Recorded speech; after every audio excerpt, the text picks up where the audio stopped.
वेदों तथा श्रीमद् भगवद गीता के ज्ञान को प्राणी मात्र तक पहुंचाने के प्रयास में लगे हमारे चैनल सनातन धर्म ज्ञान गंगा में आप सभी का स्वागत है।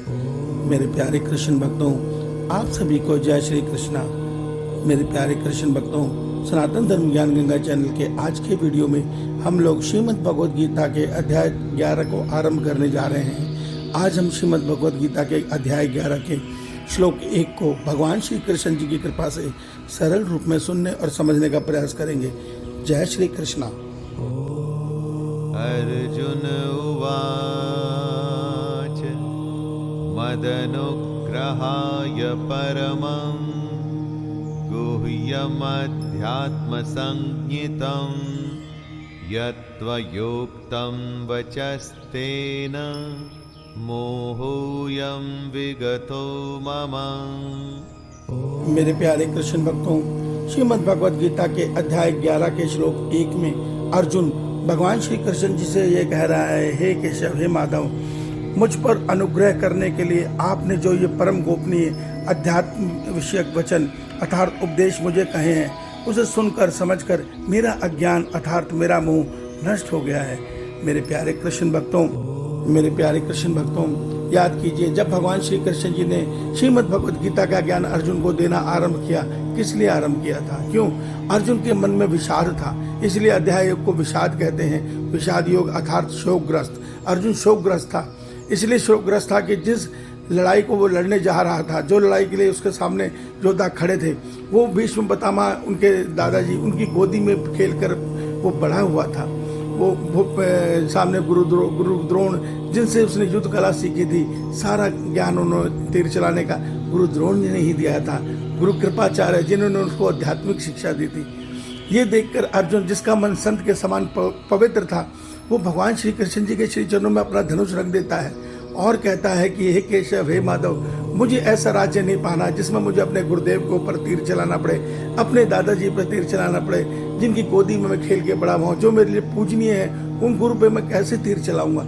उसकी बात सही भी समझ में आ रही थी।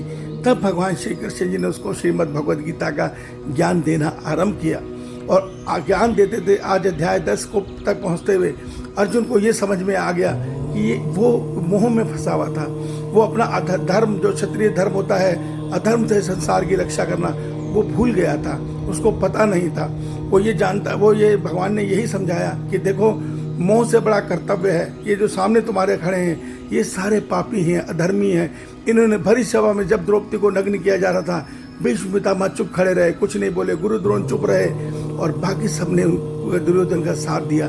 तो ये सब अधर्मी हैं, इनका नाश जरूरी है, नहीं तो ये संसार में अधर्म फैलाएंगे। तब अर्जुन को ये सत्य समझ में आया। उसके बाद भगवान श्री कृष्ण जी ने अर्जुन को कर्म योग का सारा ज्ञान समझाया, ज्ञान योग का ज्ञान समझाया और अंत में ये समझा दिया कि इस ब्रह्मांड में एक ईश्वर के, इस सृष्टि में एक ईश्वर के अतिरिक्त किसी अन्य की कोई सत्ता नहीं है। मैं ईश्वर स्वयं वासुदेव जी कृष्ण जी रूप में तुम्हारे सामने तुम्हारा मित्र बनकर, तुम्हारा सारथी बनकर खड़ा हूँ। ये सब कुछ ब्रह्मांड में मैं ही हूँ। मैं ही संसार बनाता हूँ, मैं ही संसार बनता हूँ। इस सृष्टि के हर कण में, हर क्वार्क में, हर अणु में, हर परमाणु में मैं ओम रश्मि रूप में सबको जीवंत किए हुए हूँ। मैं सबके हृदय की आत्मा हूँ।